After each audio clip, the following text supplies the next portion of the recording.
أما بعد فأعوذ بالله من الشيطان الرجيم بسم الله الرحمن الرحيم گزشتہ درس میں سامعین اولین وہ لوگ جو نبی کریم صلی اللہ علیہ وسلم پر ابتدائے اسلام میں ہی ایمان لائے کا تذکرہ ہوا تھا۔ ان میں چند نام ہم نے اس وقت پیش کر دیے تھے، ایک بار اور دہرا دیتا ہوں۔ سب سے پہلے گھر سے آج خدیجہ رضی اللہ تعالیٰ عنہ اسلام لائیں، پھر علی رضی اللہ تعالیٰ عنہ جو کہ نبی کریم صلی اللہ علیہ وسلم کی زیر کفالت تھے، ابو طالب کی غربت کی وجہ سے نبی علیہ السلام کی طبیعت فرماتے تھے، وہ اسلام لائے۔ اور ان کے بعد جناب ابوبکر صدیق رضی اللہ تعالیٰ عنہ اسلام لائے۔ ابوبکر رضی اللہ تعالیٰ عنہ کا اسلام ایسے وقت میں تھا جبکہ اطراف میں کوئی بھی ان کا مصاحب نہیں تھا۔ نبی علیہ السلام کی پشت پر اس وقت میں ابو طالب بھی نہیں تھے، موجود تھے، سردار تھے، لیکن ان کے علم میں نہیں تھا کہ بھتیجا کسی نئے مذہب کا اعلان کرنے والا ہے۔ ابوبکر رضی اللہ تعالیٰ عنہ کے اسلام کے بعد جو ہم نے اختلاف ذکر کیا تھا کہ علی رضی اللہ تعالیٰ عنہ کے اسلام میں سبقت مانی جائے گی کہ ابوبکر رضی اللہ تعالیٰ عنہ کی، تو ابوبکر رضی اللہ تعالیٰ عنہ یہ فرد واحد تھے جنہوں نے ایسے وقت اسلام قبول فرمایا کہ ان کو کوئی بھی پشت پناہی دینے والا نہیں تھا، آپ تنہا ایمان لائے تھے۔ اور ایسے وقت میں ایمان لائے تھے کہ جیسے ہی آپ کو اطلاع ملی کہ جی نبی علیہ السلام نے نبوت کا اعلان فرمایا ہے، ابوبکر ایمان لاؤ، سب سے پہلے تائید نبوت کرنے والے ابوبکر رضی اللہ تعالیٰ عنہ بھی تھے۔ پھر ابوبکر رضی اللہ تعالیٰ عنہ نے اسلام لاتے ہی سب سے پہلے دعوت کا کام شروع کیا اور لوگوں کو اسلام کی طرف بلایا۔ اپنے مصاحبین خاص میں چند لوگوں کو دعوت دی اور ان کو نبی علیہ السلام کی خدمت اقدس سے پیش کیا۔ ان لوگوں میں ایک ابو عبیدہ عامر بن جراح رضی اللہ تعالیٰ عنہ، ان کے بعد ارقم ابن ابی ارقم اور مظعون ابن حبیب کے بیٹے، تینوں بیٹے، عثمان ابن مظعون، قدامہ بن مظعون اور عبداللہ ابن مظعون، پھر عبیدہ بن الحارث، پھر سعید ابن زید ابن عمر ابن نفیل رضی اللہ عنہ اجمعین، اور ان کی بیگم کا نام تھا فاطمہ بنت خطاب، یعنی کہ عمر رضی اللہ تعالیٰ عنہ کی بہن، یہ اسلام لائیں۔ عمر کی بہن اور اسما بنت ابی بکر، یہ دونوں خواتین میں سابقین اولین میں آتی ہیں۔ حضرت خباب بن الارت رضی اللہ تعالیٰ عنہ یہ ان کے معلم تھے، اور عمیرہ بن ابی وقاص یعنی سعد بن ابی وقاص کے بھائی اور عبداللہ ابن مسعود رضی اللہ تعالیٰ عنہ بھی اسلام لائے۔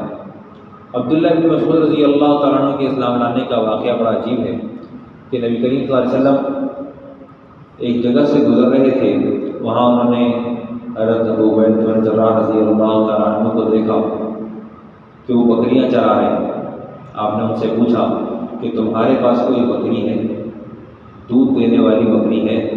انہوں نے کہا کہ میں امین ہوں۔ ابو عبیدہ نے کہا میں امین ہوں۔ ان کو آج بھی امت امین الامہ کے نام سے یاد کرتی ہے کہ امت کے امانت دار۔ آپ اسلام کے بڑے عظیم جنرل بھی رہے تھے۔ انہوں نے کہا کہ میں امین ہوں۔ نبی علیہ السلام نے فرمایا ایسی بکری لاؤ جس کے تھن میں دودھ نہ ہو، کمزور ترین بکری آپ علیہ السلام کی خدمت اقدس میں ابو عبیدہ بن جراح رضی اللہ تعالیٰ عنہ پیش فرمائی۔ آپ نے اس بکری کے تھن پر ہاتھ دیا، تھن دودھ سے بھر گئے۔ آپ علیہ السلام نے بھی پیا، ابوبکر نے بھی پیا، ابو عبیدہ نے سیروں بھی پیا، اور پھر نبی علیہ السلام نے ارشاد فرمایا اخلص، اے دودھ بند ہو جا، اس تھن سے منقطع ہو جا۔ آپ نے ارشاد فرمایا وہ دودھ بند ہو گیا۔ یہ معجزہ دیکھ کر ابو عبیدہ بن جراح رضی اللہ تعالیٰ عنہ اسلام لائے۔ انہوں نے کہا علمنی یا رسول اللہ، یا رسول اللہ مجھے تعلیم دیجیے۔ نبی کریم صلی اللہ علیہ وسلم نے ان کے سینے پر ہاتھ پھیرا اور ارشاد فرمایا بارک اللہ فیک فإنک غلام معلم، اللہ تعالیٰ آپ میں برکت دیں۔ آپ یہ میں نام ذرا غلط استعمال کر گیا ہوں، یہ نام عبداللہ ابن مسعود رضی اللہ تعالیٰ عنہ کا ہے۔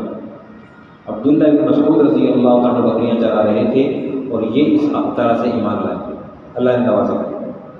اور پھر اس وقت میں بھی آج بھی پوری امت عبداللہ ابن مسعود رضی اللہ تعالیٰ عنہ کے تفقہ کہتے ہیں فقہ میں معلومات کو، آپ کے تفقہ کی مقروض ہے۔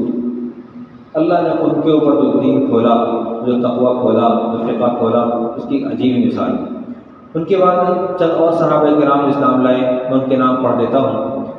مسعود بن طارق اور سلید بن عمر اور عیاش بن ابی ربیعہ اور ان کی بیگم اسماء بنت سلامہ اور خنیس بن حذیفہ اور عامر بن ربیعہ اور عبداللہ بن جہش اور ان کے بھائی ابو احمد بن جہش اور جعفر بن ابی طالب اور ان کی بیوی اسماء بنت عمیس اور حاطب بن الحارث اور ان کی بیوی فاطمہ بنت مجلد اور ان کے بھائی خطاب بن حارث اور دیگر مسلمان ہوئے۔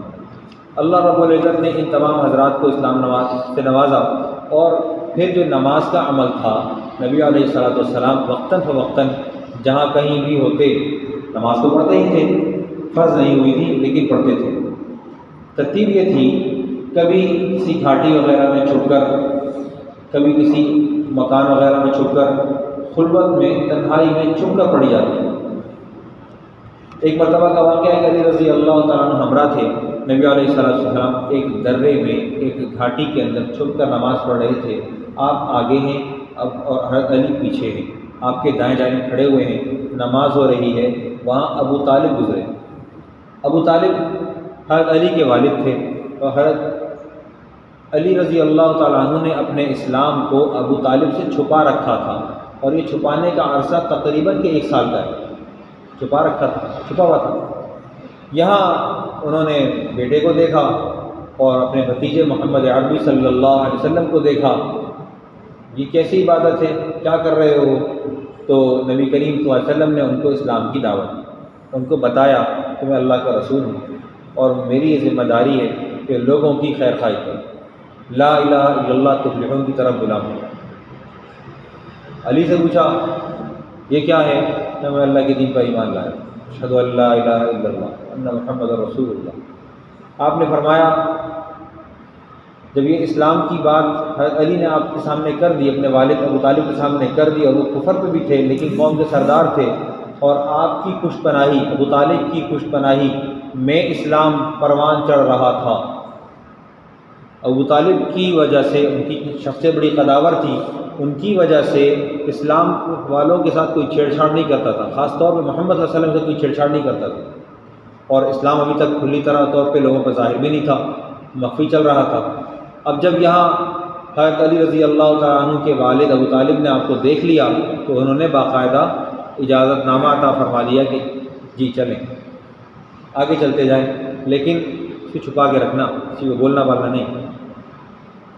نبی علیہ السلام نے ان سے کہہ دیا تھا کہ سب سے زیادہ میری نصیحت کے مستحق آپ اور آپ کی خیر کے ماننے والے اور ہدایت کی طرف بلاؤں، آپ کو چاہیے کہ آپ سب سے پہلے میری اطاعت کریں، دین برحق میں لایا ہوں، اس کی اتباع کریں۔ ابو طالب نے کہا میں اپنے آبائی مذہب کو نہیں چھوڑ سکتا، لیکن اتنا ضرور ہے کہ تمہیں کوئی تکلیف نہیں پہنچاؤں گا، تمہیں کوئی غضب نہیں پہنچے گی۔ اور بیٹے یہ کیا دین ہے؟ تو بیٹے نے ہی بتا دیا کہ میں تو اللہ کے نبی محمد صلی اللہ علیہ وسلم پر ایمان لایا ہوں اور اس ایمان پر ہی مرنا چاہتا ہوں، ان کا متبع و پیروکار ہوں۔ تو آگے ارشاد فرمایا، ابو طالب نے کہا بہتر ہے اپنے چچا زاد کے ساتھ جڑے رہو اور ان کو چھوڑنا نہیں، ان کو چھوڑنا نہیں۔ ان کے بعد اسلام لائے ہیں جعفر ابن ابی طالب، حضرت علی کے بھائی، یہ بھی ایسے ہی اسلام لائے۔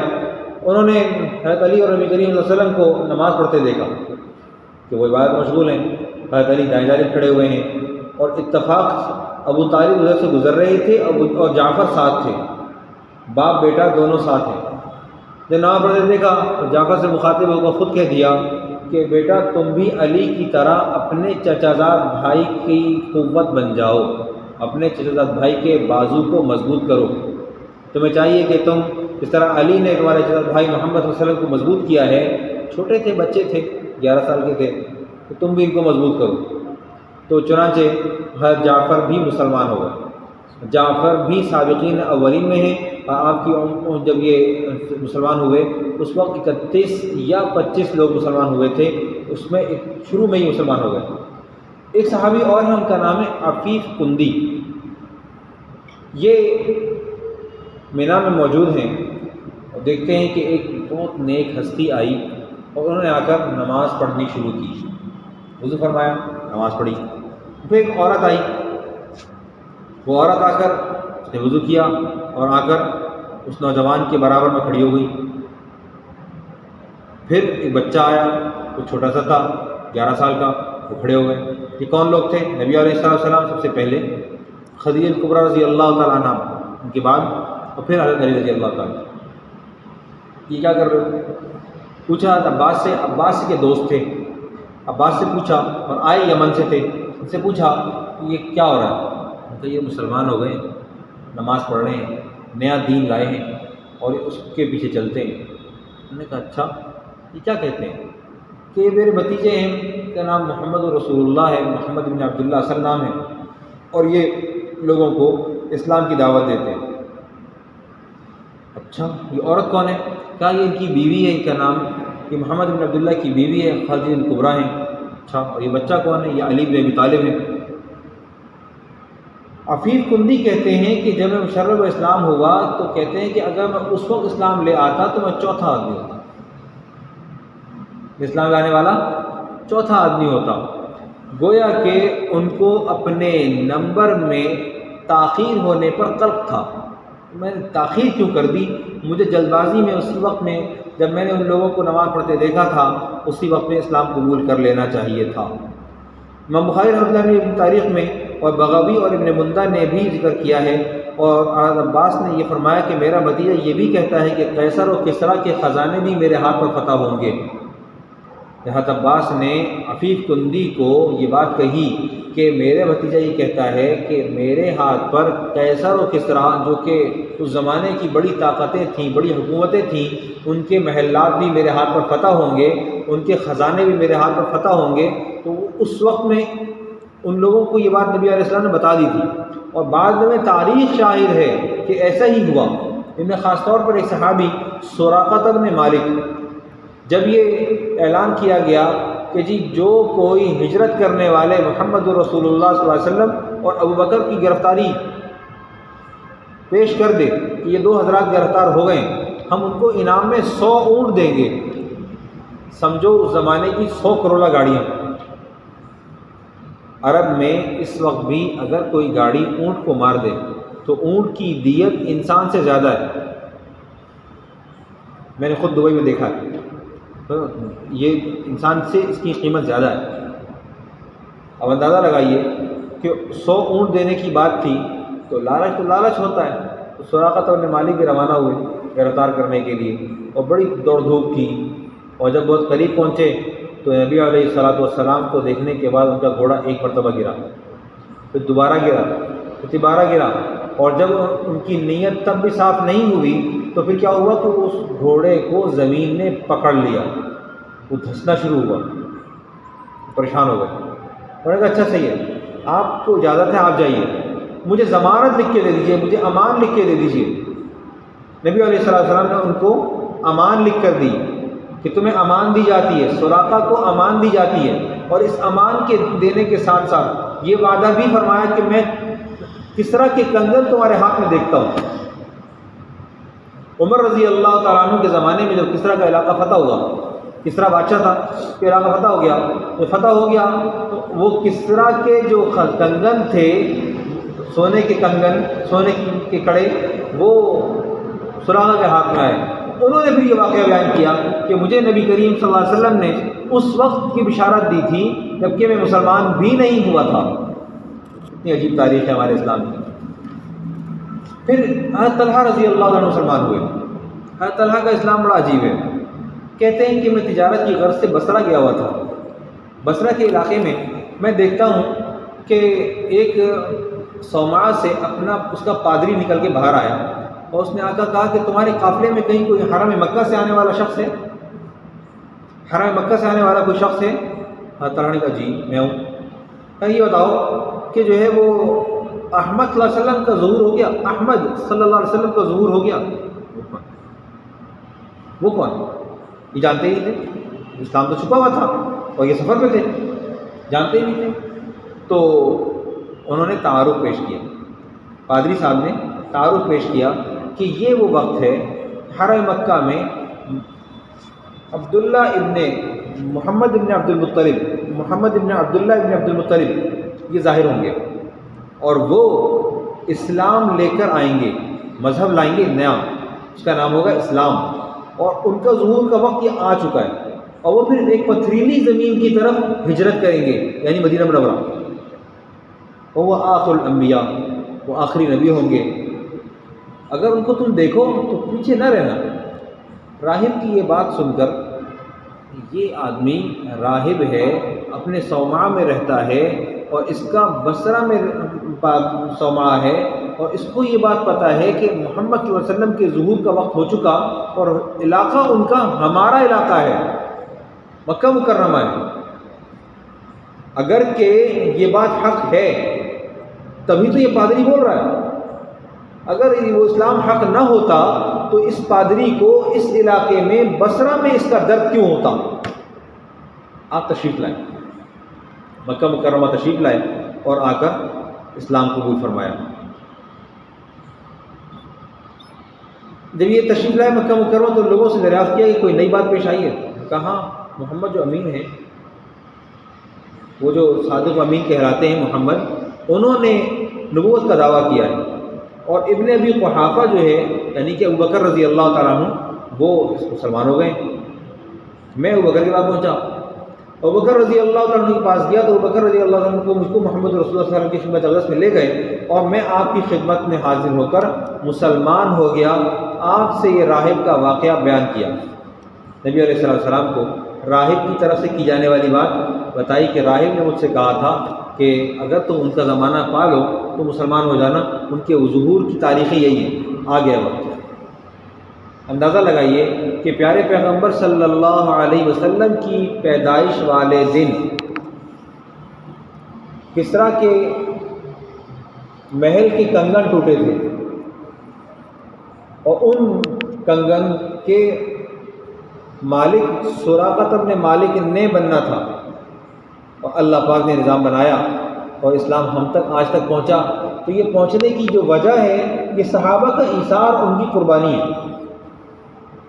اگر وہ لوگ یہ مبارک تاریخ رقم نہ کرتے تو آپ یقین کریے کہ اس وقت میں ہم یہ تاریخ مسخ کر رہے ہیں، اسلام کی تاریخ کو مسخ کرنے والے لوگوں میں ہم ہیں۔ آپ اپنے معاشرے کے اطراف میں دیکھیے، آپ کو بغور نظر آئے گا کہ اسلام کا چمکتا سورج، اسلام کا چمکتا نور ہم لوگوں کی وجہ سے اس وقت مندمل ہو رہا ہے، مٹ رہا ہے، اور ہم کما حقہ اسلام کو لینے کے لیے آمادہ نہیں ہیں، جبکہ اسلام ہمارے پاس موجود ہے اور ہمیں ہماری ماؤں کے پیٹ میں لا الہ الا اللہ کی نعمت نصیب ہو گئی تھی۔ اس کی وجہ کہ ہمارے والدین مسلمان تھے، ہم